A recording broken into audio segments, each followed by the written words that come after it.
Hello, everybody. You can do better than that. Hello, everybody. So I'm a herpes virologist. Hands up who's got herpes. Oh, yeah, a few people are willing to admit. Few people are saying, no, I'm not going down that pathway.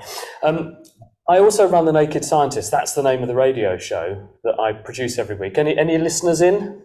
Anybody, any fans? Got a few. Hopefully we'll have a few more by the end of this. It's a radio show, and so I have to basically get everything across just with what I say. No visual aids. So this should be a walk in the park then, shouldn't it? I should be able to do that. I'm going to do it a cappella. I'm going to tell you what I get up to, what I do, and I'm going to make this interactive as well, as you'll probably have gathered. I said hands up who's got herpes. Who's got a birthday in 2022? See, that was my positive control, to just see how many people are awake or not. So I'm going to devote a bit of time to telling you a bit about the virology and the medical stuff I do. And then I'm going to devote some time to explaining about the outreach stuff I do and that story. And then it's over to you to have a conversation. So we'll take your questions and so on. Anything you want to talk about. And actually, one of the shows I do for South Africa, 2 shows in South Africa, any science question on anything we do on a Monday for Joburg and on a Friday for Cape Town.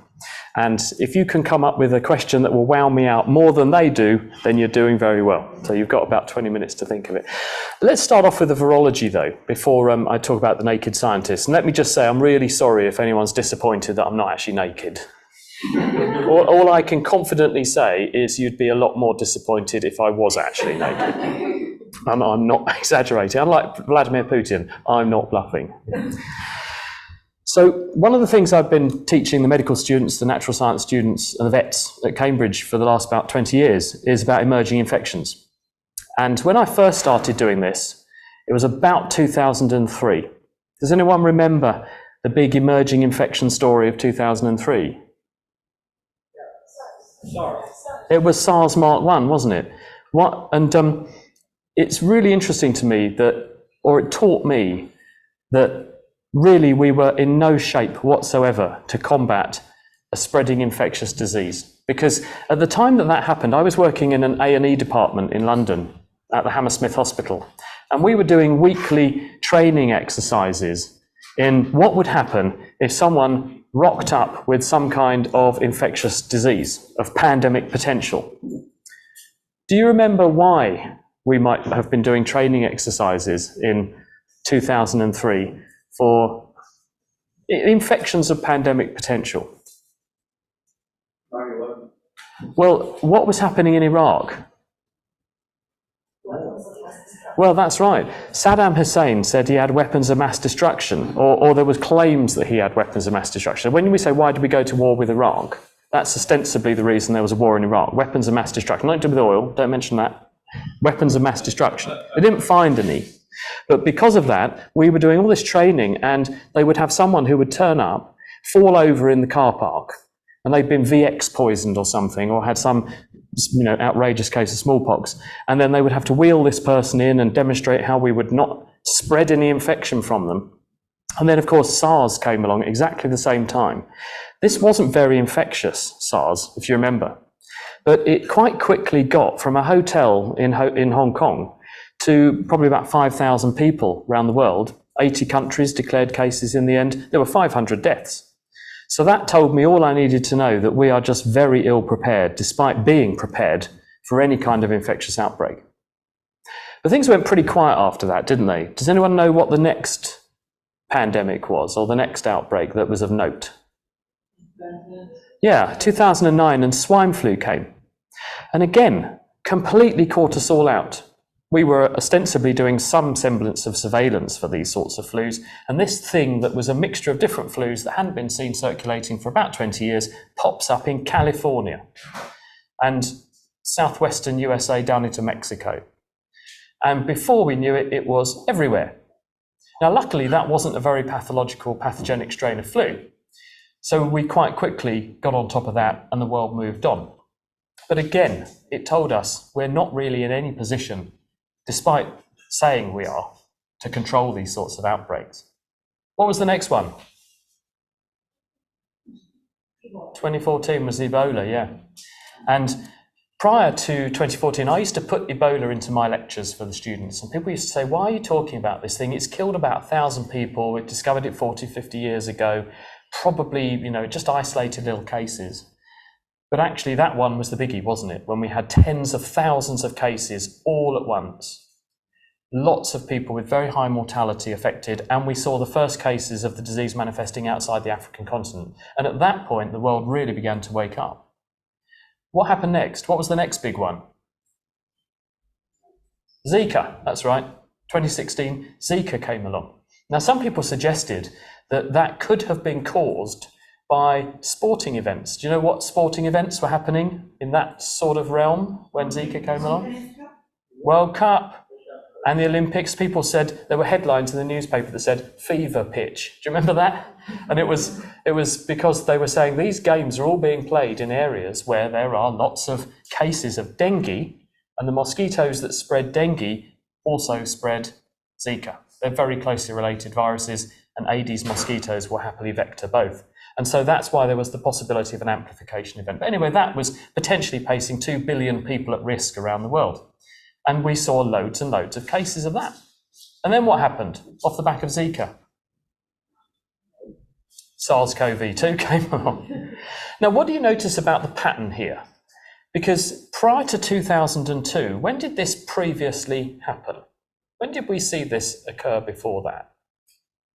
Everyone's shaking their heads, and with good reason. The answer is, hadn't happened for bloody decades.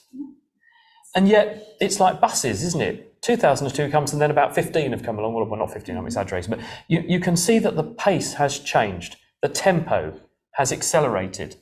This is happening more often in more places with more consequence. Now, why is that? And really, emerging infections come down to three main mechanisms. Something changes in the environment, something changes in the host of that infection, or something changes in the pathogen itself. But more usually, it's something changing in all of those factors that conspire to brew up a perfect infectious storm. So let's think about what could change in the environment, first of all. What do you think the really big threat here is, from an environmental change point of view, that could be playing a role? Climate change. Now, why might climate change be more of a concern than just rainfall might fail a bit, temperatures might change a bit, food availability might change a bit? What do the models predict? Well, the models predict that within the next few decades, parts of the world that are very wet are going to get a lot wetter, as I found out yesterday. And parts of the world that are dry are going to get a lot drier. And that may mean 50% of the world is affected. And that may mean that you can't live in 50% of the world. And if you can't live there, animals can't live there either. So what would be the consequence? Well, if we have to move, animals are probably going to move as well. And 75% of the new and emerged infections in humans, because the definition of an emerging infection is something we've never seen before. It's a new kid on the biological block. Or it's something which was somewhere, but has now begun to expand dramatically its domain, spreading over new geographical areas. So if 75% of emerging infections come from the animal world, and we reduce the livable land area by 50%, what's the consequence of that? What's the consequence for us? Human population density will increase. At the same time, human interactions with animals, therefore, will increase. We may convert areas which currently we love living in, because they're nice places to live, into malaria swamps. You will make new habitats for things that are actually really bloody good at spreading diseases to us. So we ignore climate change at our peril, because it has enormous implications. What else could change in the environment that might stimulate the emergence of a disease? Natural disasters, floods, upheavals from earthquakes and so on, things that displace species or animals, other diseases and outbreaks that will kill off crops and plants and things that force animals to move. Then there's us, isn't there? What do we build? Cities, Farms. When we build farms, what do we usually clear to build farms? Forests. If you clear a forest, what do you put on your farm instead? Sometimes you put crops there, but very often we put beef cows, stuff like that. And so you're putting into an environment animals that are not native to that environment, but there's still going to be a juxtaposition of those animals with the environment that was there that you cleared. The forest will stop and the land that's been cleared will begin, but there's still an interface. Therefore, there's still an opportunity for spread to happen. And we have seen infections carried by forest-dwelling species jump into farm animals that turn out to, because they're not native species, be really good amplifiers for disease and cause big disease outbreaks. Now, what about the human factors here? We're the host of these new infections. What can we do, or what do we do, or what can change about us that makes the emergence of diseases much more likely? Well, let's start first of all, right, with how I got here. How did I get here? I don't mean today, I mean to Italy. I came in a plane. Wouldn't advise some carriers, but most carriers are all right. And what have they done to the world? Massively shrunk the world for us, haven't they? You can be on the other side of the world unless you fly with Qantas, which I've had the displeasure of Virgin, worse actually, Virgin. If you fly with them, it takes a lot longer to get places, but most cases, you can be on the other side of the world in under the incubation period of any disease we've ever defined. So here's my question. When we haven't had a pandemic, and when we're going business as usual, if I paused time and I counted up all of the people who are airborne around the earth right now on an aeroplane, what number would I reach? Shout some numbers out. 100,000? Who thinks 100,000? Who thinks more?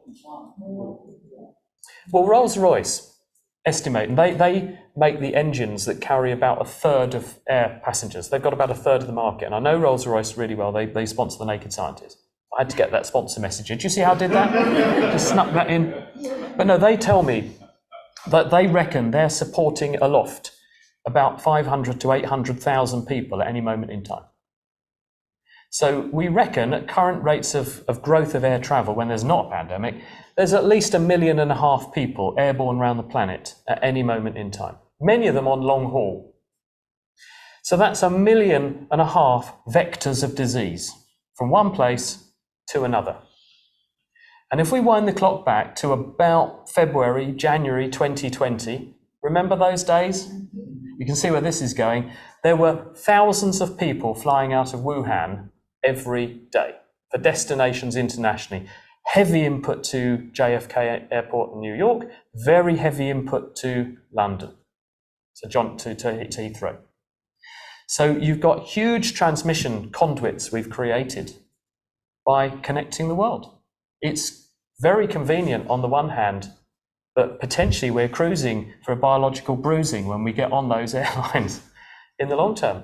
And we've been saying this for a long time, and this is it come home to roost. We saw it play out with COVID, didn't we? And so then the question becomes, well, what can we do about that? Can we stop that? Does anyone know roughly how many cases, the various measures that were put in place at airports to find people with diseases, how many cases they reckon they picked up? It was pretty few, yeah. That's not an SI unit, but it's a good guesstimate. I interviewed somebody who published a paper in eLife quite close to the beginning of the pandemic, and she reckoned, based on her guesstimations, we found about 20% of the cases that were really travelling and capable of spawning infection in remote locations. 20%, very, very low. So in other words, what we thought we were doing to control the spread of disease, again, it just is not capable. It's not going to do it. So that's us travelling. What's the other elephant in the room when we talk about the human race? Yeah, how many of us there are? And I said on Friday at the event there that when I first started making radio shows, I walked into this studio and I had a copy of New Scientist magazine from that week to see what stories they've been covering. And on the front cover, it said, today the 6 billionth person on Earth has been born. And that was 1999. Now, if I had New Scientist today, what would the front cover say? Today, the 8 billionth person has been born, give or take. Now, they don't know that today was the 8 billionth person, but that is based on estimation. That is how many people there are on the planet. And in other words, we've put the number of us up by 30% in 2 decades. And at the same time, it's not an equitable 30% increase where it's just smattered all across the planet. There are hotspots. And those hotspots have seen population increases of maybe 500 to 800%. In other words, the density of people is also going up a lot. And what do points make? They make prizes. What does high population density make? It makes a hotbed of disease transmission. If you've got lots of people living far apart, much harder to transmit infection. If you've got lots of people all packing onto underground trains, subways, trams, aeroplanes, the number of contacts between people is huge. Does anyone know roughly how many people the London Underground moves beneath the streets of London every day? Have a guess. 3 million people underneath London. Every day? Every day. That's the population of some countries. Basically, Sweden, I think, has a population of about that. So you're basically moving the entire population of a country, packed into, like sardines, train carriages, poorly ventilated.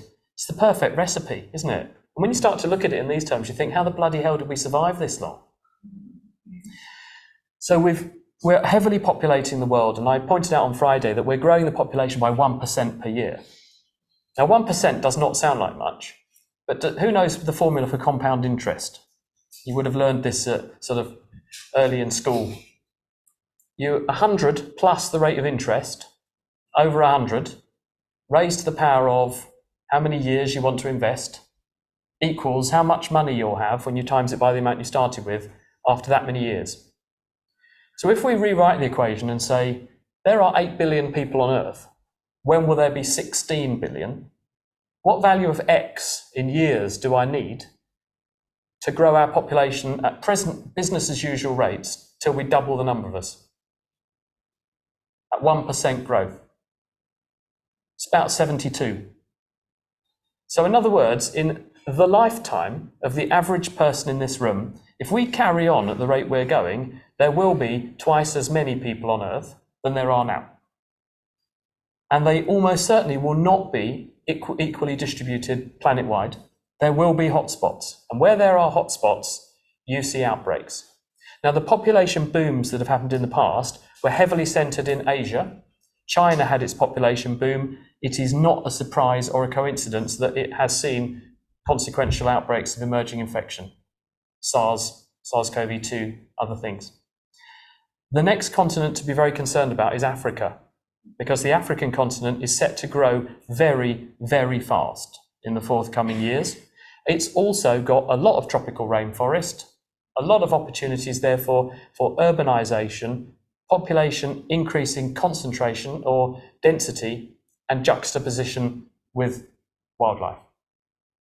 And Ebola, Lassa fever, Marburg, and all the other stuff we haven't discovered yet could therefore exploit this and jump very effectively. So for this reason, we have to take the population issue very, very seriously. And at the moment, it's all very well our looking for ways to feed 8 billion people, which is important, but we also need to make sure that what we don't do is ignore the fact that there is population growth and it will cause us more problems, and it will cause wildlife more problems. There are all kinds of ecological environmental problems as well. But we have to make sure we have a plan for sustainability, because otherwise we will use science to solve the present problem like we did historically. We invented fertilizer, and that now feeds 8 billion people. There wouldn't be 8 billion of us around if there wasn't fertilizer. So science solved a hunger problem. We will now solve another problem with science, and then we will kick the can down the road further until we have a planet with 15 billion people on it, and then we'll have all the problems again. So part of the solution must involve looking at how many of us there are and how we make ourselves live sustainably and within our means. So the human problem is a big one. And there's not just how many of us there are, it's what we get up to. Everyone in this room, I hate to break it to anybody, if this is news to you, you probably shouldn't be in this room. Everyone is here because people had sex. Is that news to anybody? Everyone with me everyone on the same page here? It's got to be unsafe sex, right? Because otherwise you don't get pregnant. So that's a niche. I suppose I don't know if that's a good choice of words or not, for transmission events to occur, isn't it? So there are more people having more sex than they've ever had before, in more unusual ways, we can also say. In fact, when I went to medical school, I bought this pathology book, and it was talking about herpes virus that I now work on. And it was saying there are two types of herpes simplex virus, type 1, which causes cold sores around the mouth, and type 2, which traditionally causes lesions below the belt. And then it said, except in those want to indulge in more recherche forms of sexual congress, where either virus may cause disease at both sides. And in fact, 75% of what we're diagnosing in the below the belt area, in our laboratory at least, is the type 1 herpes. And if you don't understand where I'm going with that, then ask the person sitting next to you. They'll probably be able to explain. So it's not just how many of us, it's not just where we're going, it's not just where we're living, it's also what we're doing that are creating opportunities for new infections to appear. And those include what we're doing medically. We are immunosuppressing people in order to give them new organs. We are, and I spoke to George Church about this earlier this year, we are taking animals, we are genetically modifying them. The people in America have made pigs from which they have deleted a whole host of various factors that would tickle the immune system in a bad way, and made organs that can now be safely transplanted, it would appear, into people. They've done this so far with kidneys in cadaveric recipients. They've also done this with a heart, as you probably remember the story from earlier this year of the gentleman who survived for a number of months, and we interviewed the team who were looking after him. And he did not get rejection of that heart.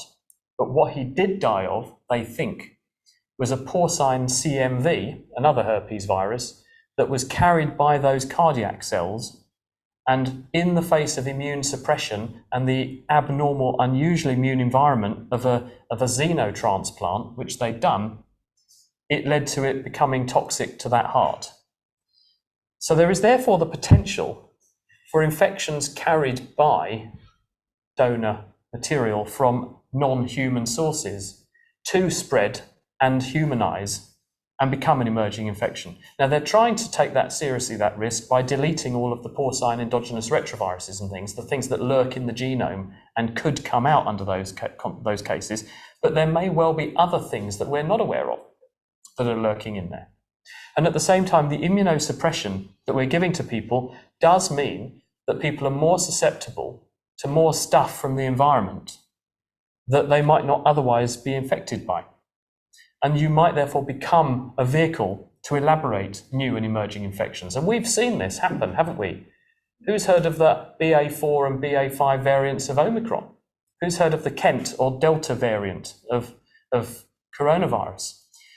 We actually, in Cambridge, looked at the origins of what we're calling the Kent variant, and we reckon that was elaborated in an immunosuppressed individual who could not clear the virus and had a suboptimal immune response, and so they had protracted turnover of that virus and its evolution in their body, leading to it basically disclosing a form that was very good at sidestepping our existing immune responses.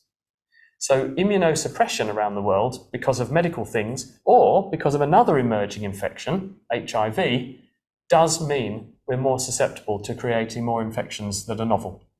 And so we must pay attention to that.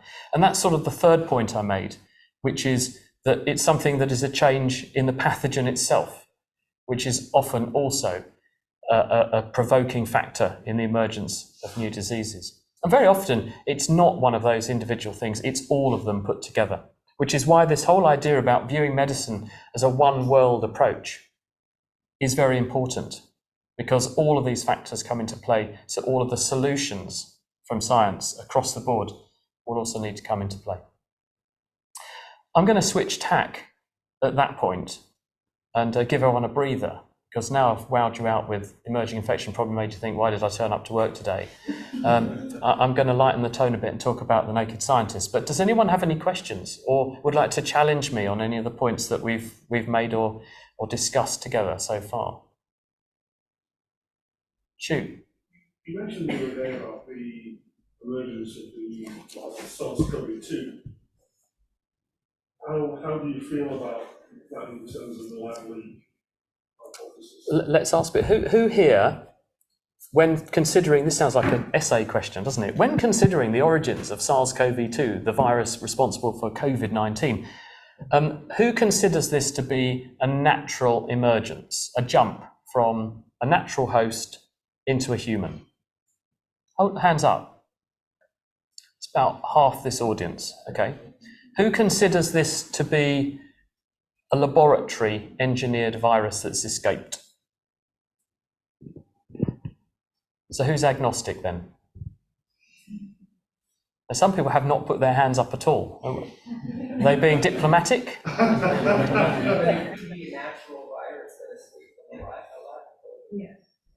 Okay, let me word the question slightly differently. Very good point. Let me word the question slightly differently, see if we get a different response. Who thinks that SARS-CoV-2 could have come from a lab by whatever means? Okay, so we've captured everybody else now. Okay, so it's roughly 50-50 is the breakdown in this audience in terms of what you think the origins would be. And at the moment, that's really where the world sits, on the fence. No one knows for sure where this came from. And one of the reasons is we have not found it easy to extract and obtain all the data. Because the site zero, or ground zero, has not been forthcoming with all of the information that it would be helpful to have in order to understand this.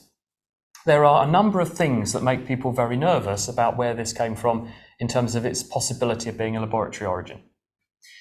Those are that there is a world-class coronavirus lab in the very city that was the epicenter of the outbreak.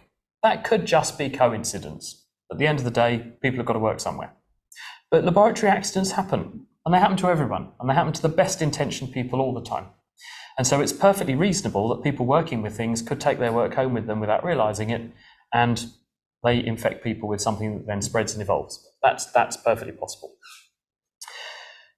The thing is that the paper trail is beginning to look a bit sinister, because apart from the information not being forthcoming, there are some elements or some aspects of the virus that we have got samples of and that has since hijacked the world, which don't look entirely natural in origin.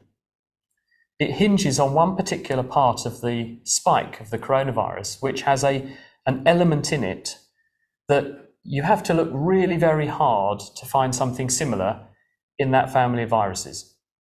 They do occasionally crop up, these so-called furin cleavage sites, but it's not common.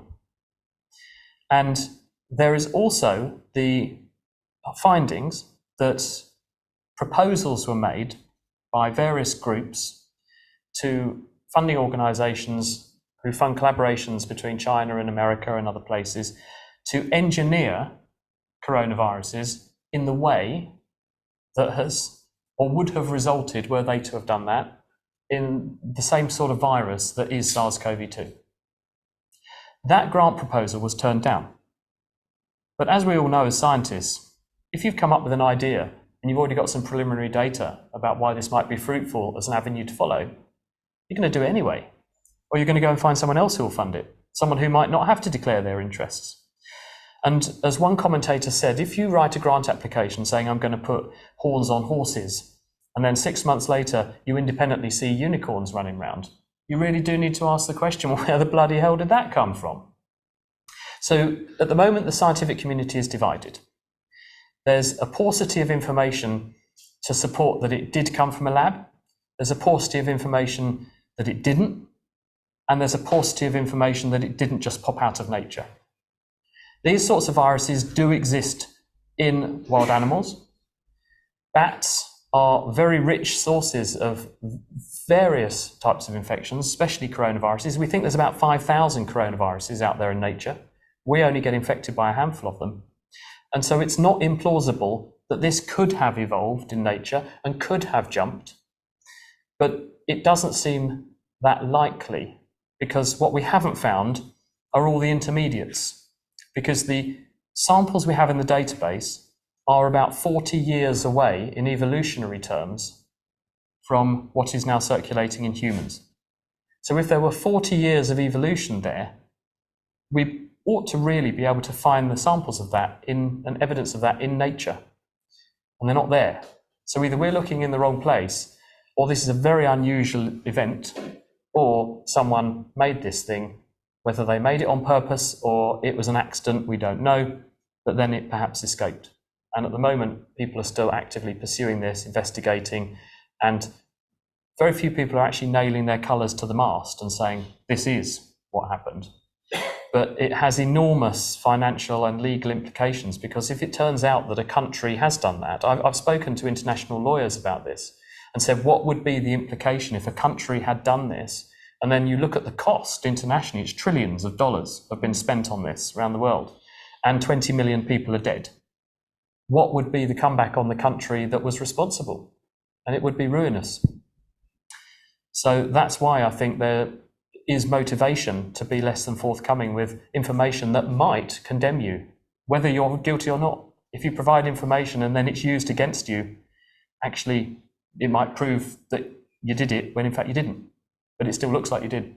So I think there's various reasons why people are being a bit less than forthcoming. There's one up there, and then I'll come to Natasha. Go for it. Just curiosity. In the 1% rate. Can you say a bit louder so everyone can hear?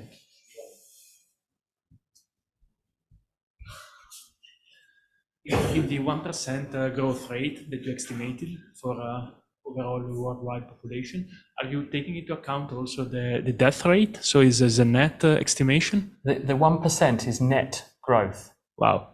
Yeah, but it's not, as I say, uniform and homogeneous.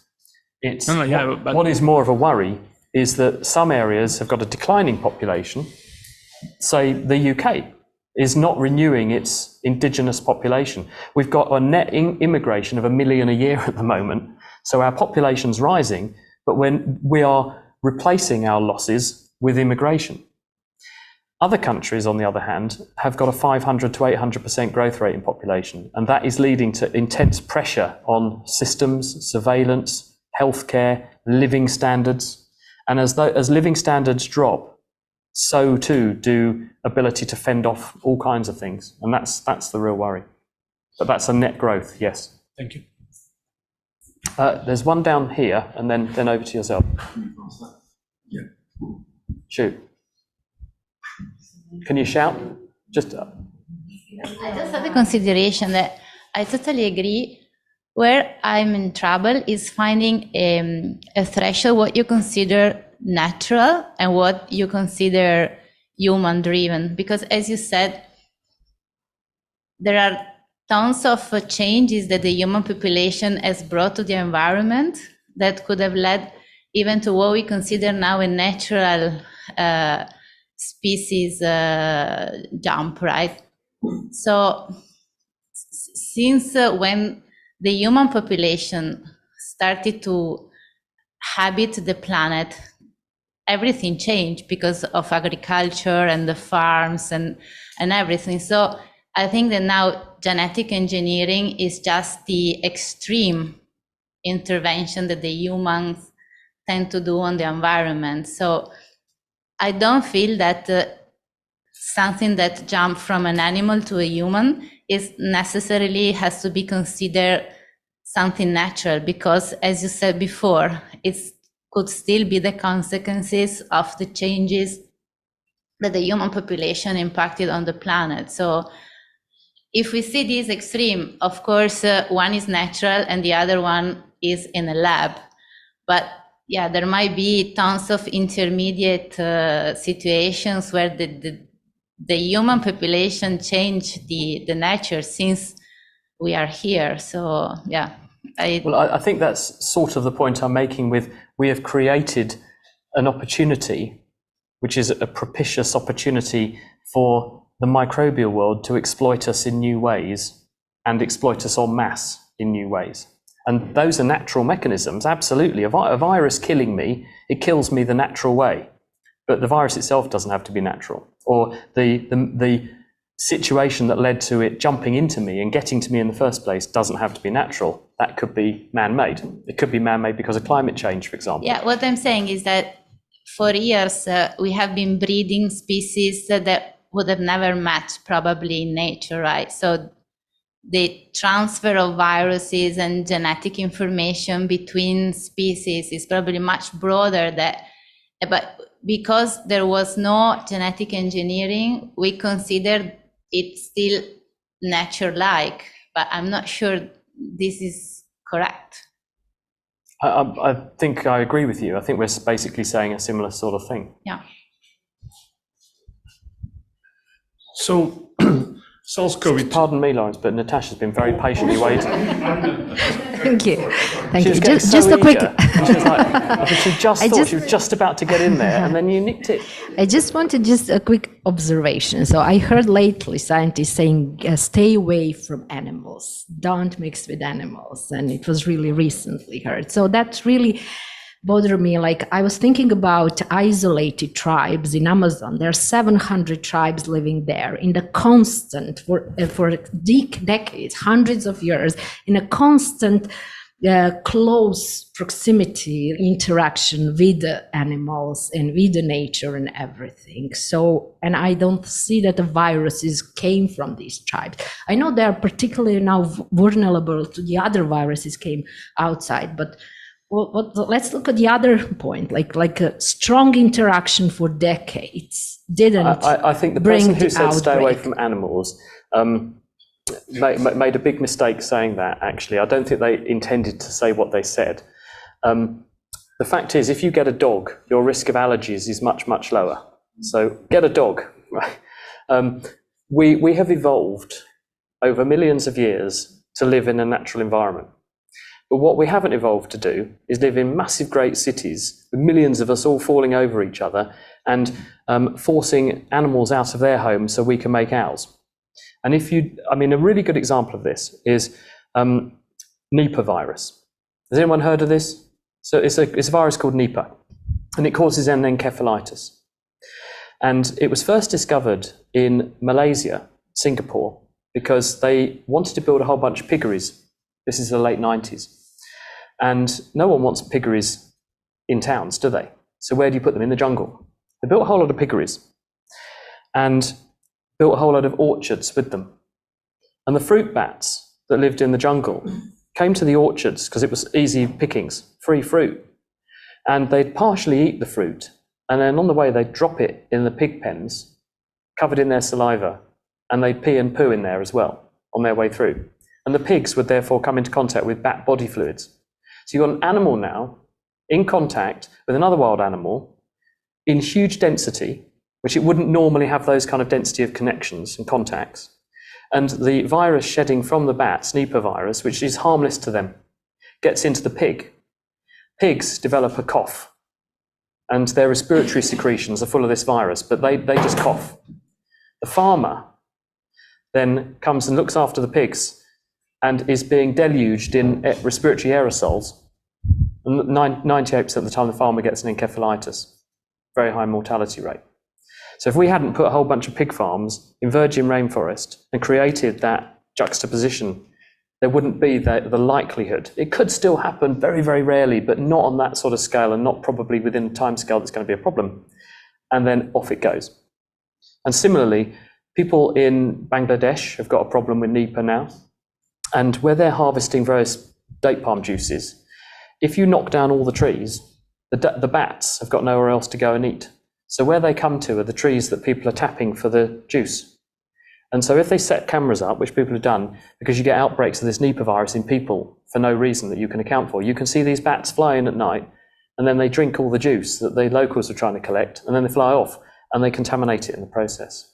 And so you rob one animal of its living conditions, and it then invades ours to make up for it. So you create these interfaces and opportunities for new diseases to jump. So I'd say, yeah, animals can be a problem, but they're also our salvation because we have evolved to live alongside them, just not in the sorts of densities that we are now with modern agriculture and modern living creating. A chicken house full of 1 million chickens, that would never happen in nature, but we've made it happen and we've created this sort of catalyst and incubator for flu like there was never before seen. Does that answer the question? Shall I talk briefly about the naked scientist? Because I did want to just highlight a bit about this because this has been a massive part of my life. And when I was a medical student, I got this message, and I was at Cambridge University, and it said there's going to be this science festival. This is the late 90s, and they said we want to try and open the doors of the university and get more people into contact with what's going on in the university with science, and we want students to go and give some talks. And so I thought, oh, that sounds like a laugh. I'll do that. And so what can I do to really wow them out? And I thought, I can build a nerve stimulator. And so I built this device where you could inject current into your ulnar nerve in your elbow. And the ulnar nerve controls the bottom half of your hand. So anyone, have you ever hit your elbow and your whole bottom half of your hand goes numb? It's that finger, and half of that finger is your ulnar nerve. But if you inject current into the ulnar nerve, your fingers move. And so you can actually record the electrical activity of those muscles into an oscilloscope. So if you have a trigger, you know when you start putting the current into the nerve, and you record for a certain period of time, and you can see when the muscle responds, you know how long that particular patch of nerve is. You can work out how quickly information travels down nerves. So I thought, what I can do is, if I go into this lecture theatre, which was packed, and I'd been to France on holiday, and in those days you could buy these massive bangers, like explosives. I gave a talk like this in Australia. I was telling someone this story, and they looked at me really quizzically when I said I bought this massive banger. Do you understand what I mean by banger? Because in Australia they looked at me and they were looking really confused. And then someone whispered to me, Chris, in Australia, banger is a sausage. Okay, then it all made sense to me why they looked so confused. But I had this big explosive. And I thought, I will put this in my bin I borrowed the bin from my student room. I will detonate this thing, make everyone jump. And then I will say, I sent an auditory stimulus and you reacted with a movement. How quickly did your nervous system react? Let's find out. I thought, put it in context. It'd show people, this is why we're doing this. Anyway, I took this bin out of my room because I thought, if I show them I've got this banger, explosive, it'll give the game away. So I put it in the bin, and I just put it in the middle of the lecture theatre. And I'd very massively underestimated the explosive potential of this thing. Because I lit this, and it went off. And the room filled with smoke, the bin disintegrated, and the fire alarms went off. Right? So everyone did bloody jump, yeah. But anyway, once they put the fire out, and the smoke cleared, and there were some people who had had successful cardiac rehabilitation and defibrillation, we started the talk again. And it went really well, actually. And so even more surprising was the next year they said, will you come and do that again? And I said, I'm not doing that again. But it was 1999. And does anyone remember what happened around that time? It was the late 90s. And there were big news stories around a very particular technology that was coming into the fore then. It's GM foods. And the front pages of newspapers were covered in what they were dubbing Franken foods. And it had DNA helices that were sort of winding the wrong way, and it was all misinformation galore. And I thought, we can do something off the back of that and use the familiarity of that to introduce the unfamiliar. So I spent the weekend in the lab cooking up a protocol where you could go to your bathroom and use ingredients in your bathroom and kitchen to just make DNA en masse from everyday things. And it's quite simple if you want to have a go. You basically boil up an onion, because it's got very, very thick layers, lots of layers, loads of cells, millions of cells in there, loads of genomic DNA. So if you cook up an onion with loads of washing up liquid and salt, because salt makes DNA clump together, and then you chuck the whole lot through a coffee filter, you'll get this sort of green goo. If you add pineapple juice, fresh pineapple juice, loads of protease in there, loads, that's how you tenderize meat. So if you chuck loads of that in, it will eat the protein around the DNA and it will encourage the DNA to precipitate. And if you then get aftershave, you get aftershave you really hate. Don't use nice stuff, nasty stuff. Put it in the freezer, make it really cold, -20. You can precipitate out handfuls of onion DNA with the aftershave. So I did all that. And there was a radio producer in the audience who said, will you come on my show and talk about what you're up to? And so we went on this show, and what was supposed to be a 5-minute interview about the science festival turned into 2 hours of chit chat and answering science questions. intermixed with rock music. It's a very erratic mix. You know, how many science programs have you heard where you're competing with Britney Spears and S Club 7 and a bit of Aerosmith for airtime to talk about science? But it worked. And we thought, this is quite a clever way to get to an audience that probably wouldn't listen to a science program by making it fun, making it interesting. So we just started turning up on this radio station every other week initially, and then every week. And I was just going to the university and I was finding other PhD students, you know, people like me who are a bit geeky but had something interesting to say. And we just put them on the radio. And after about 6 months of doing this, it dawned on me, I thought, why are we appearing on other people's programs? Why don't we make our own? And so I persuaded the managers of this radio station, sell me a year's airtime. I want to buy a year's airtime off you for a ring-fenced hour of science on a Sunday night. And they laughed. They thought that was hilarious. Who is this like little geek who wants to do this? But I made them sign on the dotted line. They gave me a price. And then the Research Council in the UK, called the BBSRC, had announced a brand new grant scheme for the millennium to try and increase public understanding of science. So I just wrote them this application and said, I've got this opportunity. I can create a science show on the radio, got some track record, seems pretty popular, it'll be a laugh. How about it? And they gave us the money. And so we walked into this radio station with this check. And then it was my turn to laugh because they sort of fell on the floor, but they'd signed on the dotted line. So we started this show and did it for a year. And they said by the end of that year, okay, this has become pretty successful. Will you carry on? And I said, well, actually, I've got to sit my medical finals. I've also got to write my thesis because my poor supervisor was sort of saying, I've still got the email he sent me actually from about the year 2000, 2001. And it was saying, hi, Chris, it's Stacey, your PhD supervisor. I'm that stressed out bloke who hangs out in a smoke-filled office worrying about his PhD students. How are you? How's it going? And he said, have you finished your thesis by any chance? Because it was getting to that point in my university career. And he said, hope this email gets to you. If it doesn't, I'll ring the radio station. And I've still got that email because it was just hilarious. I mean, very, very supportive. The university were fantastic about all this. But I did hand my thesis in on time. I did sit and pass my medical finals. And we did come back after finishing medicine. And as a junior doctor, recreated a new series of this and called it The Naked Scientists. Because we thought, how do we have a name that will be funny, sound a bit naughty? We'll have people clicking on it for maybe one reason, but subvert them into carrying on listening. And actually 80% of the referrals that came on the website when we first started it, for about the first year or so, were for the word naked. And it wasn't the word naked they were looking for, but they stuck around. So we were not preaching to the converted. And since then it's moved on to the BBC, and then I went and lived in Australia and joined the ABC for a bit to learn the art properly of how you make good quality science programs.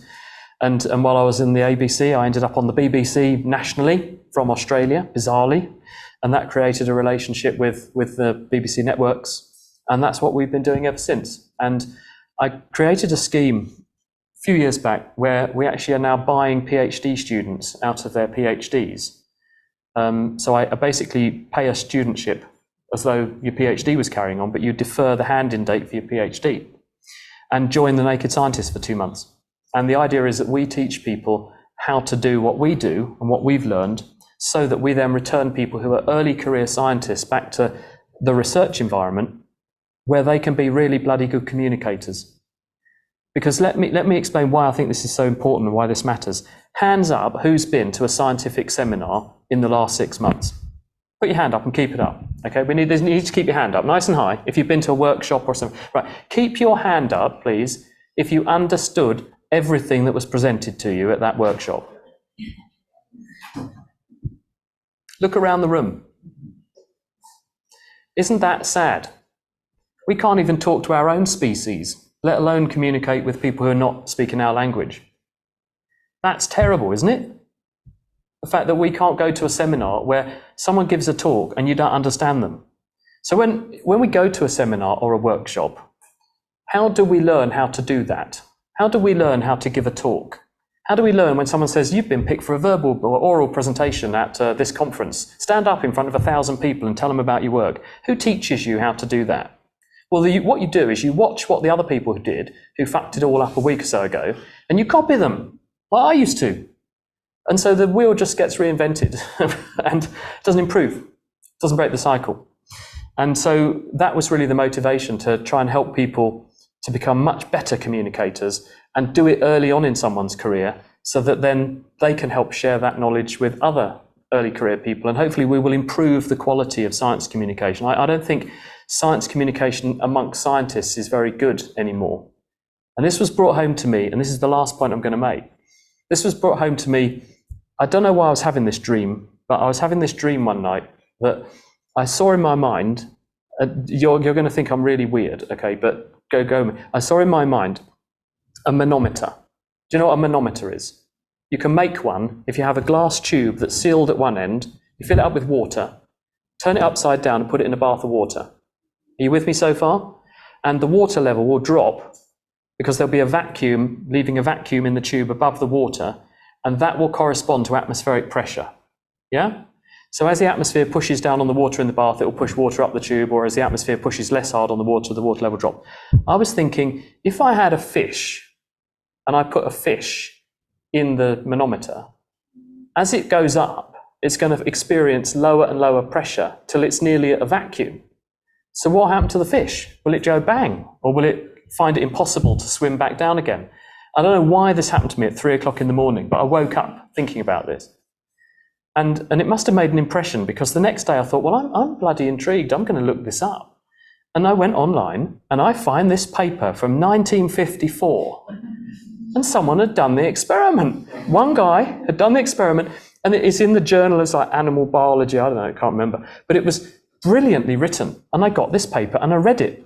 And I could understand every word. And I could explain exactly what would happen to the fish and what happened to the fish. I thought, beautifully written paper, perfectly clear what he'd done, why he'd done it, what his conclusions were. And then I went and got this week's edition of Nature. And the first paper I read, totally impenetrable. And I think we've lost something in the last 50 years. And when we write for each other now, I think multi-author papers probably don't help. Probably the complexity we're trying to communicate, and the evidence is molecular biology is the worst, actually. If you look at the worst performers in terms of ability to bamboozle people, astrophysics and molecular biology take the biscuit. They're the worst performers.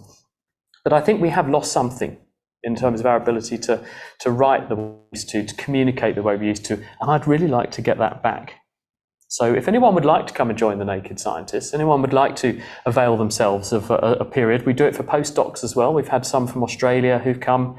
We've got a lady with us at the moment from South Africa who actually won an award where we ran a science communication workshop 3 years ago, but COVID stopped her coming. She's now here.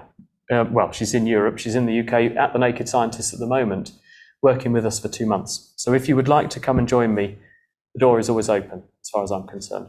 But thanks very much for your time. We have a question from the chat. Do you want me to read it out, or do you want to read it out? Yes, if you can. This says on the screen, and you can see it too probably, through your extensive experiences, all the information and data about viruses true, especially the viruses that have confused the world, many of which are competing to show the data between truth and fabrication, how researchers and scientists can differentiate between them.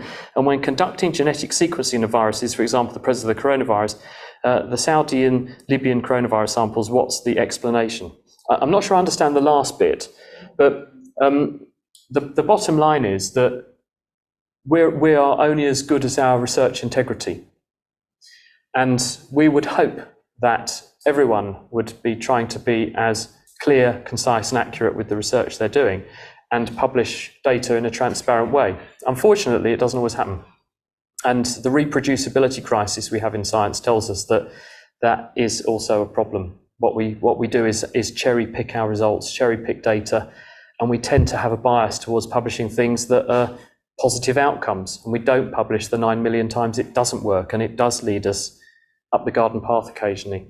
But I think what we do need to see really off the back of COVID is more transparency, it is more accountability, and I think we've seen some leading lights in how we do this. And one of my colleagues at Addenbrooke, Sharon Peacock, set up what's called COG UK, which was the Coronavirus Consortium for Genomics, and they've sequenced hundreds of thousands of COVID samples, and their results account for more than half of the results that are in the database.